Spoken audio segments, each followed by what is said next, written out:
श्री कृष्ण की परम भक्त मीराबाई ने भगवान श्री कृष्ण के उस रूप का वर्णन किया जिसकी वो हमेशा पूजा करती थी। मुरली मनोहर के सिर पर मोरपंख का मुकुट विराजमान है। वो पीतांबर पहने हैं, उनके गले में वैजयंती माला है। इस अद्भुत स्वरूप में वो वृंदावन में मुरली बजाते हुए गाय चरा रहे हैं। कन्हैया की लीलाएं प्रकृति प्रेम से वशीभूत है। उनके हर एक श्रृंगार और प्रतीक में मानव और वातावरण का अनोखा मेल देखने को मिलता है। तो चलिए फिर भगवान श्री कृष्ण के इसी स्वरूप के से जुड़े प्रतीकों के बारे में जानते हैं आज। भगवान श्री कृष्ण का पहला श्रृंगार है मोरपंख। कृष्ण जब छोटे थे तब यशोदा माता उनका श्रृंगार करती थी। सम्मोहक छवि होने से उन्हें डर था कि कहीं कृष्ण को बुरी नज़र न लग जाए, इसलिए वह उनके सिर पर मोरपंख लगा दिया करती थी।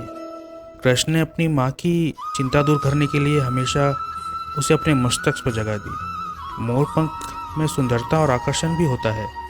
इसी वजह से भी श्री कृष्ण के श्रृंगार में माता मोरपंख का प्रयोग करती थी।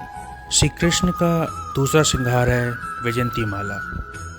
वैजयंती पौधे से मिलने वाले बीज कभी अपनी चमक नहीं खोते और आसानी से खराब भी नहीं होते।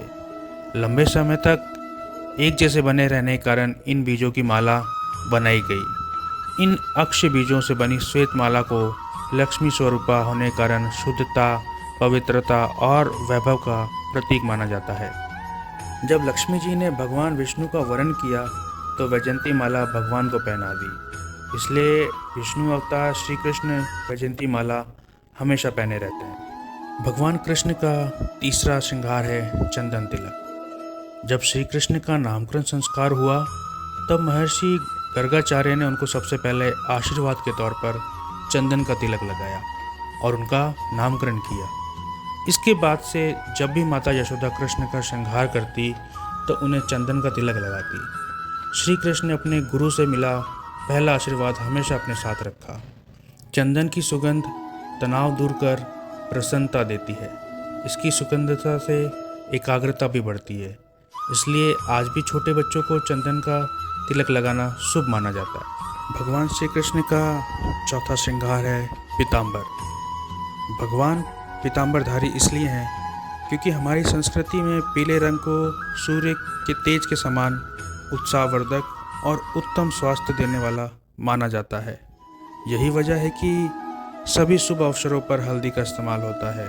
सूर्य के साथ ही अरुण का रंग भी पीला ही है।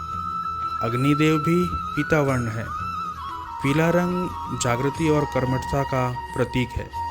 पीला रंग ऋतुओं के राजा वसंत के आगमन का सूचक है। इसलिए ही श्री कृष्ण ने कहा है, मैं ऋतुओं में वसंत हूँ।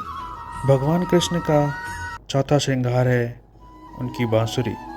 उससे तो कोई शायद ही अनजान होगा।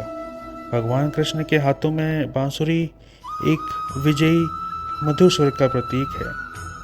नंद बाबा ने गोकुल में कृष्ण को बांसुरी दी थी। तब कृष्ण 3-4 साल के थे। ये उनका सबसे प्यारा खिलौना बन गया। ये बांसुरी जीवन भर उनके साथ रही। बांस से बनी बांसुरी भगवान को बहुत प्रिय थी।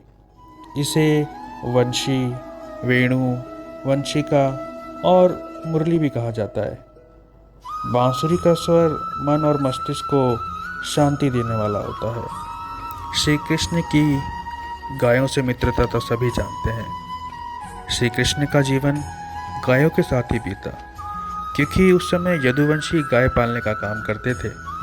कृष्ण ने बचपन से ही गाय चराई, उन गायों का दूध पिया और उसे बना माखन भी खाया। गायों में रहने वाले सभी देवता कृष्ण का सानिध्य चाहते थे, इसलिए उनका पालन पोषण यदुवंशी परिवार में हुआ। भगवान श्री कृष्ण को माखन से बहुत प्रेम था। नंद बाबा और यशोदा यदुवंशी थे, इसलिए इस कारण घर में खाने के लिए आसानी से गाय के दूध से बनी वस्तुएं मिल जाती थी। मक्खन लंबे समय तक शक्ति देने वाला होता है, इसलिए यशोदा माता ने श्री कृष्ण का अन्नप्राशन संस्कार मक्खन से ही करवाया था। कृष्ण के जीवन की पहली मिठाई माखन मिश्री ही थी। माता के प्रेम से मिले माखन को श्री कृष्ण ने हमेशा अपने साथ रखा, इसलिए उनको मक्खन का भोग लगाया जाता है। चलो कहानी सुनते हैं कि सभी श्रोताओं को कृष्ण जन्माष्टमी की बहुत बहुत बधाइयाँ। ऐसी ही रोचक कहानियाँ और बातें जानने के लिए हमारे चैनल चलो कहानी सुनते हैं को सब्सक्राइब करना ना भूलें। वीडियो को लाइक करें और अपने दोस्तों के साथ शेयर करें। धन्यवाद।